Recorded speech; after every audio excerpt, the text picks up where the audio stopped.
में मदीना मारहरा की किस्मत में। ये सबसे बड़ी गलती हमने की है कि हम अपने रहनुमाओं को अपना रहबर नहीं समझते। याद रखिएगा, जो कौमें अपने रहनुमाओं की कदर नहीं करती हैं वो कौमें कभी तरक्की नहीं करती हैं, कभी तरक्की नहीं करती हैं। आपने, मैं एक मोटी सी बात करूं, चरवाहे देखें, समझते ना चरवाहे, जो लोग बकरियां वगैरह चराया करते हैं, पालना, लोगों की बकरियां रख करके उनको चराना, जिनका मशगला होता है, उनको चरवाहा कहा जाता है। समझ गए ना मेरी बात?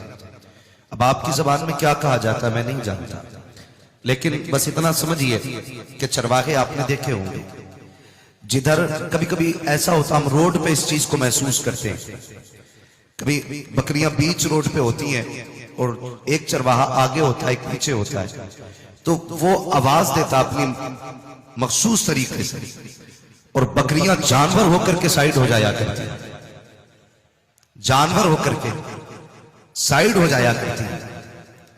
अगर चरवाहा उनके साथ रहता है तो बकरियां महफूज रहती हैं, और अगर चरवाहा सो जाए तो बकरियां महफूज नहीं रहती हैं। जो बकरियां चरवाहे के इशारे पे चलती हैं वो भी हादसों से महफूज रहती हैं। जो बकरियां चरवाहे की बात नहीं मानती हैं तो वो कभी महफूज नहीं रहती हैं। अब अंदाजा लगाइए, जब जानवर होकर के उनको अपने एक रहबर की जरूरत होती है, तो इंसान होकर के हमें रहबर की जरूरत नहीं। खुद फैसले करें। हमने दीन को कहां रख दिया? हम ये सोचते हैं कि सबसे बड़ा रहबर वो है जो सबसे बड़ा मुकर्रिर है, जो सबसे बड़ा सेलिब्रिटी है, वो सबसे बड़ा रहबर है। नहीं, आपका सबसे बड़ा रहबर वो है जो आपके पास सबसे ज्यादा रहता है। ख्याल रखना मेरी बात। जरूरी नहीं है ये जिंदगी बार बार मौके दे मुलाकातों के, और मैं नहीं चाहता वक्त जाए करें, अपना सफर बयान करूं, अपनी उलझने बताऊं। क्या उलझने, क्या सफर है? कुछ भी नहीं है, ये सब तुम्हारा कर्म है आका के बाद हम तक बनी हुई है। सबसे ज्यादा आपका सबसे बड़ा रहबर वो है जो आपके हर वक्त दाएं बाएं रहता है। तकलीफ इस बात की है, लोग हम ही को फोन करके कहते हैं मौलाना मसला पूछना। मैंने क्या बात का, इमाम साहब पे जरूरी नहीं हमें सलाम करें? ये सवाल पूछा जाता है। इमाम साहब की जिम्मेदारी नहीं हमें सलाम करें या हम ही किया करें? अभी हम यही अटके हुए हैं कि सलाम इमाम को करना चाहिए या हमें करना चाहिए। खुद सोचें, जो कौम अपने रहनुमाओं की खामियों में लग जाए वो कौम कभी तरक्की नहीं कर सकती है। और ये मिंबर पे जितने उलमा बैठे सबकी जिम्मेदारी लेके कहता हूं, आंखें बंद करके जिम्मेदारी लेता हूं, मुझे अपनी कौम पे इतना एतमाद है, ये जब भी बोलेंगे जबान इनकी होगी फरमान मदीने वाले। क्या कहने, फरमान मदीने वाले का होगा। मैं लेता हूं इनकी जिम्मेदारी। मैं ला माशाअल्लाह उन लोगों की बात नहीं करता जिन्हें आलिम कहने का भी हक नहीं, जो शुगदुल-लैल वन-नहार है, उनसे कोई मसला नहीं है, जो रातों दिन फितना परवरी में रहते हैं। मैं उनकी बात कर रहा हूं जो रातों दिन उम्मत की इस्लाह में रहते हैं, जो हमदर्द है इस उम्मत के, मैं उनकी बात कर रहा हूं। ये हमारी कौम के जिम्मेदार उलमा है, ये जब भी बोलेंगे जबान इनकी होगी, बातें हुजूर की होनी है, इनकी भी इक्तदा लाज़िम है। ये जरूरी नहीं है मैं दूर से आया, बहुत मोहब्बतें दी आपने, इतना प्यार दिया कि 6-7 जगह तो ठोकरें मारी, कई जगह धक्के लगे, मैं नाराज नहीं। ये भी आपकी मोहब्बत का एक तरीका था, ये भी मोहब्बत का तरीका था। कभी कभी मेहमान को इतना खिला दिया जाता है कि पेट ही खराब कर दिया जाता है, मसला वो नहीं है।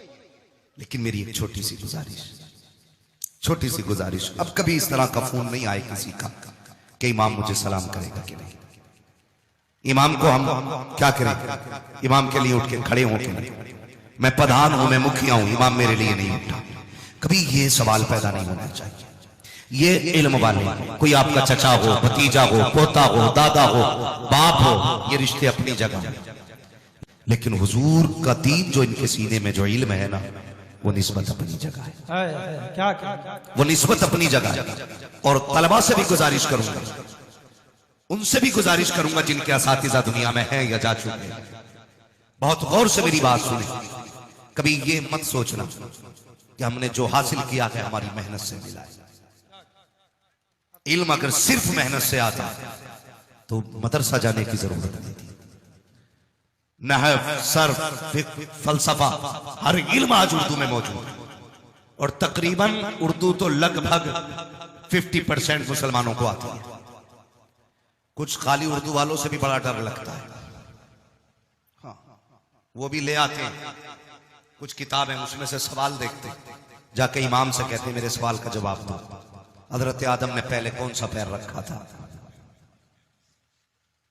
अब ये जरूरी आते दीन से तो है नहीं भाई, तो इमाम की फिर सर में दर्द हो जाता है। ये कहता लो जी इमाम को मैंने हरा लिया। ये कुछ किताबें लिखी गई, बड़ा फायदा उनसे हुआ, लेकिन उन इमामों को और बाज उलमा को बड़ी परेशानी भी उनसे हुई। समझ रहे मैं जिन किताबों की बात कर रहा हूं, मैं नाम नहीं लूंगा वरना आप जानबूझ के खरीद के लाओगे, खरीद के लाओ। देखो भाई जो जहां खड़ा है बाबू, कोई बात नहीं। देखिए जो लोग खड़े हैं ना, ये भी इसलिए खड़े कि इन्हें बैठने जगह नहीं मिल रही, इन्हें बैठने जगह नहीं मिल रही, ये भी इसलिए खड़े हैं। तो आप परेशान ना हो, बस थोड़ी देर बैठे रहिए, दिल में जगह रखिए। लोग आम लोग इस बात को कहते हैं बिस्तर पे जगह ना हो मगर दिल में होनी चाहिए। दिल में बना के रखिएगा जगह, जो खड़ा है खड़ा रहने दीजिए। हाँ, अब देख खड़े ना होइएगा, अगर मैंने खड़ा होने को कह दिया तो कुछ लोग बढ़ने लगे। बस बैठे रहिए और तवज्जो से मेरी बात सुनिए। मैं कुछ समझाना चाहता हूं, कुछ समझाना चाहता हूं। तकलीफ हुई, हमारी कौम ने अपने उलमा की कदर करना बंद कर दिया। मैं तलबा से गुजारिश कर रहा था, ये मत सोचना कि इल्म सिर्फ मेहनत से आता है। इल्म उस्ताद की नजरे इनायत से आया। क्या क्या उस्ताद बहरहाल उस्ताद होता है। उलमा की कदर किया करो, इनकी जूतियां भी उठा के रखा करो। मौका मिला करे ना तो इनके बिस्तर भी बिछाया करो। मौका मिला करे तो जहां ये रहते वहां झाड़ू लगा लिया करो। तुम नहीं जानते हो, अगर ये दुआएं कर दे तो बेड़े पार हो जाया करते, ये बेड़े पार हो जाया करते हैं। लेकिन अजीब मिजाज है हमारी कौम, जो सेलिब्रिटी बन गया वो हमारा, जो 3000 5000 लेकर के मस्जिद या मदरसे में पढ़ा रहा है, हम उसे आवाज देने पर पानी पिलाने तैयार नहीं। ये नाइंसाफी करते हैं, नाइंसाफी करते हैं। और एक बात और कह दूं, जो कुर्सी पे बैठा है जरूरी नहीं है वो सबसे काबिल है। ये काम है अपने अपने, किसी का काम गुफ्तगू करना है, किसी का काम दरसगाह में पढ़ाना है, किसी का काम किताबें लिख के कौम को देना है। इससे ये नहीं साबित किया जा सकता जो कुर्सी पे बैठा है वो बड़ा है, जो नीचे बैठा है वो छोटा है। तुम नहीं जानते हो, कभी कभी ऐसा भी होता है, कितने जमीन पे ऐसे भी बैठ जाया करते हैं जिन्होंने मेरे जैसों को कितना जमीन से उठा के आसमान तक पहुंचाया। क्या कह रहे, उसके बाद गुफ्तगू सुने। ऐसा भी होता है, ये कोई मयार नहीं बुलंदी का कि मैं कुर्सी पे बैठा हूं तो मैं बहुत बड़ा हूं। बस इतना समझ रहे, मेरी तकरीर तबे यार को बेचैन करती है। सबब क्या है, वही कहता हूं जो दिल पर गुजरती है। मेरी कौम के जवानों, कोशिश ये करो हमें अपने आप को बदलना। हमें सबसे ज्यादा अपनी इस्लाह की कोशिश करनी है। कोई भी ये सोच के ना बैठे ये फलां के खिलाफ तकरीर कर दे। एक जगह गया तो वो कहने लगे साहब आप औरतों के खिलाफ बोलना। हाँ, मौजू दिया जा रहा है, वो मौजू दे रहा है जिसे मौजू का मतलब नहीं मालूम। कह रहा चला औरतों को झाड़ दियो। हर बंदा अपने सर की उतारना चाहता है। कुछ चिड़े बैठे मेरे खिलाफ ना उसके खिलाफ हो जाए। बूढ़ों के खिलाफ तकरीर करो ना तो जवान मौज में आ जाता। हाँ, बहुत इतराते हैं। जवानों के खिलाफ करो तो बुढ़ा मूझ को ताव दे रहा। हाँ, कब्जे में ही ना रहे थे। नहीं, आज न बूढ़ा न जवान न बच्चा, ये सब हटा करके हुजूर का गुलाम होके सुनो। हुजूर का गुलाम होके मेरी बात सुनिए। बदले अपने आप को। सबसे पहला तो ये काम करेंगे, उलमा की इज्जत करेंगे। बोलो इंशाअल्लाह। आहिस्ता बोलो कहीं पुलिस पकड़ के न ले जाए। हाँ, इससे ज्यादा शोर तो कमरे के आगे कर रहे थे तुम। करेंगे इज्जत उलमा की और अपने कामों में उलमा से मशवरे लिया करें। उलमा से मशवरे लिया करें, इनके मशवरे बड़े काम आया करते हैं। लेकिन जनाब हम तो ये कह देते हैं ना, मौलवी के पास मत जाना, इसकी सोच पुरानी है, ये पुरानी सोच वाला आदमी है, ये तो वही बातें बताएगा जो जदीद दौर के खिलाफ है।